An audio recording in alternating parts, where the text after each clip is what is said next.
everyone. Good morning, good afternoon, good evening, and good night, wherever you're in the world. Welcome to my daily Instagram live / YouTube, depending on which platform you're watching this on. We are studying the book of Deuteronomy, and we are currently on chapters 31 and 32. I'm tapping in a bit early today, because better early than never. So we're going to knock out 2 chapters today because they go very hand in hand, so it doesn't really make sense to separate them. We are nearing towards the end of the Israelites' journey into the Promised Land. They're being led by Moses. However, Moses is basically about to bid farewell because he is about to die. So in preparation for him dying, he is making sure that the children of Israel are well prepared for what is to come next. So in chapter 31, God is talking to Moses and giving him basically like the very last instructions. And God calls Moses with Joshua, because Joshua is going to be his successor. He's going to be the one that is bringing crossing over with the children of Israel, as Moses will not be crossing. So Moses is now 120 years old. He's no longer able to go on this journey. He's too old. The Lord said, verse 2 says, "The Lord has said to me, you shall not cross the Jordan. The Lord your God himself will cross over ahead of you. He will destroy these nations before you, and you will take possession of their land. Joshua will also cross over ahead of you, as the Lord said." So basically, it is not just Joshua that's going to be leading the children of Israel, it's going to be God himself. And that is what he's saying, that he's going to cross over first to prepare the journey in the way that he has promised it was going to be prepared. So, in other words, don't be afraid. God is not going to forsake you. This is the promise that God has made to you. So, Moses also is giving Joshua a pep talk. Like, you're not going to be alone. Don't worry. And then in verses 9 through 13, it was basically talking about like a public reading of the law. Remember that Moses wrote down all of the law onto these tablets that were to be put into the Ark of the Covenant. And they were to be carried by the Levites, the Levitical priests, and they were to safekeep these tablets in the law because they were to be reiterated to the public every 7 years. And that was going to be in the during the Festival of Tabernacles, in the year for canceling debts. So it's kind of like a ceremony of a reminder to keep the covenant. Let's see. What else is important? So now, in verse 14, he says, "Call Joshua and present yourselves at the tent of meeting." So this is a big event that occurred between God, Moses, and Joshua. And it says in verse 15, once they all gathered, "Then the Lord appeared at the tent in a pillar of cloud, and the cloud stood over the entrance to the tent. And the Lord said to Moses, you are going to rest with your ancestors, and these people will soon prostitute themselves to the foreign gods of the land they are entering.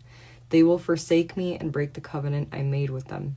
And in that day I will become angry with them and forsake them.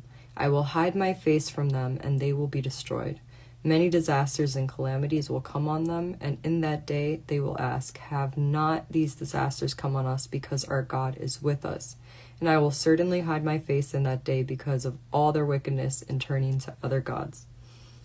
So basically, God is confirming that he's letting Moses and both Joshua know the children of Israel are going to disobey me. They are not going to follow the covenant. They're going to break it, and doom Just as I had given you guys the curses, that is going to come to pass, because clearly they're not going to hold their word.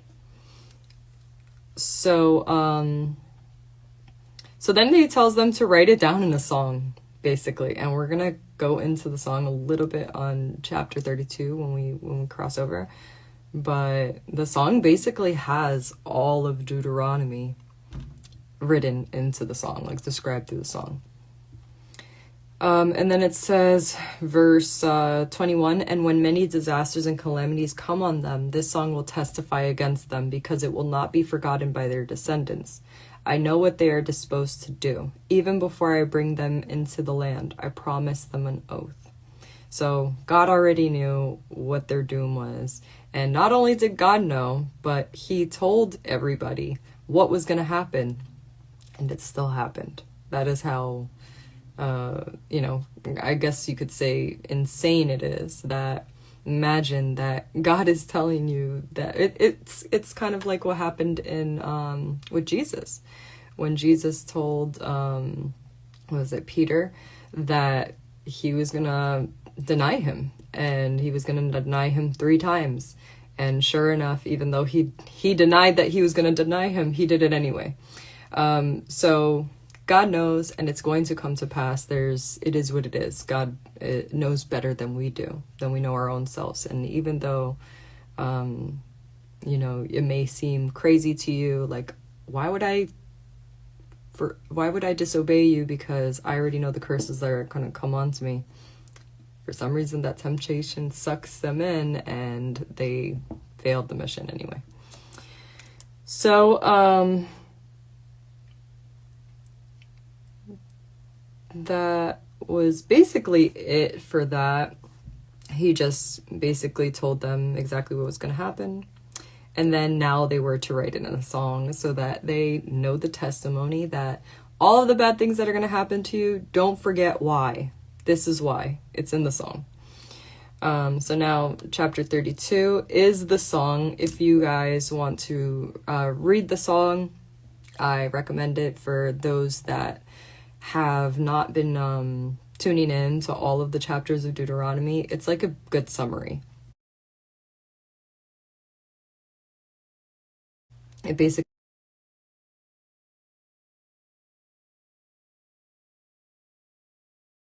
it up. I don't know how the melody of the song goes, but it's just interesting to me in general that the Israelites were urged to actually learn it, and it describes what their doom is going to be like. It's kind of sinister. But I guess the part of the song that I will discuss is in verse 27. I felt like this stuck out a little bit. It says, but the taunt of the enemy, lest the adversary misunderstand and say, our hand has triumphed. The Lord has not done all this. They are a nation without sense. There is no discernment in them. If only they were wise and would understand this and discern what their end will be. And that is basically the opposite side. Like, God obviously knows that they are to be punished or cursed because they broke the covenant, but their enemies that they're going to be handed to are going to think that they did that they were so powerful, and they're going to have pride in defeating the children of Israel. And that part is a dreaded thought for God, because even though the things that God did in these times were supposed to be so obvious, he gave ample amount of notice. He gave word for word, I guess you could say prophecy of this is going to come to pass. If this happens, this is going to come to pass, etc. Not only that, he physically showed them miracles that could only be performed by God. But still to this day, these people were still leaning on their own understanding, not just the children of Israel, but also the enemies that were surrounding them. But either way, it is what it is. This had to come to pass anyway.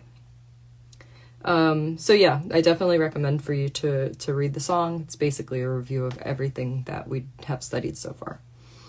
And then it says in verses 48 to 52, it talks about Moses, that he is to die on Mount Nebo. It says, on the same day that the Lord told Moses, go up into the Abiram range to Mount Nebo in Moab, across from Jericho, and view Canaan, the land I am giving the Israelites as their own possession. There on the mountain that you have climbed, you will die and be gathered to your people, just as your brother Aaron died on Mount Hor, and was gathered to his people. This is because both of you broke faith with me in the presence of the Israelites at the waters of Meribah Kadesh, in the desert of Zin, and because you did not uphold my holiness among the Israelites. Therefore you will see the land only from a distance. You will not enter the land I am giving the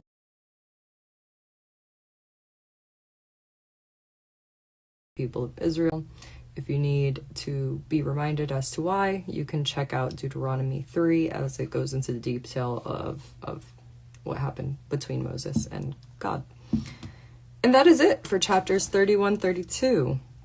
So, with that being said, I'm going to open up the discussion to the comment section. If there's anything that you guys would like to add to that, then now is the time.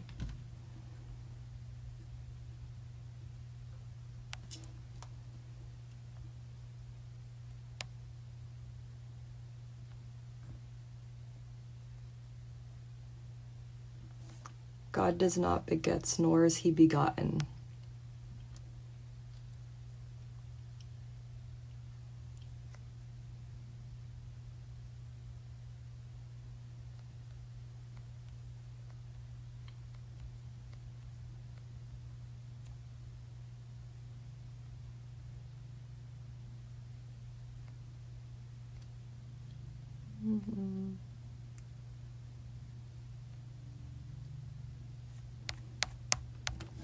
Yeah, since I'm doing this at a earlier time, most of the people that have been a part of this series are not logged in, so it's kind of hard to read the comment section.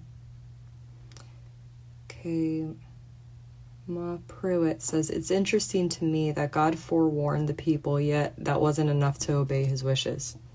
That just kind of goes to show you how stubborn we are, how of a stiff-necked people we are.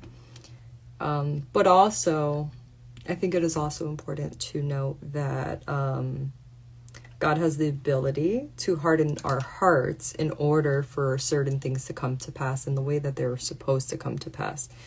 Perhaps this story had to be told in this kind of way in order for things to happen how they are supposed to happen. It is beyond our understanding, to say the least. So we can try to make sense of it as much as possible, but we can't, so it's just, we kind of got to take it for what it is. It's our history. It is the word. It teaches us about our own nature. And although we can't change it, we can learn from it. We could learn the why rather than or we could learn the what rather than the why.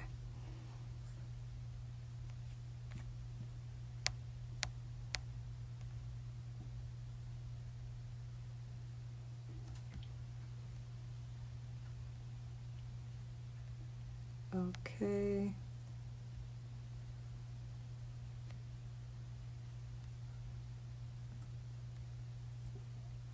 Okay, I guess that was really the only comment that was on topic.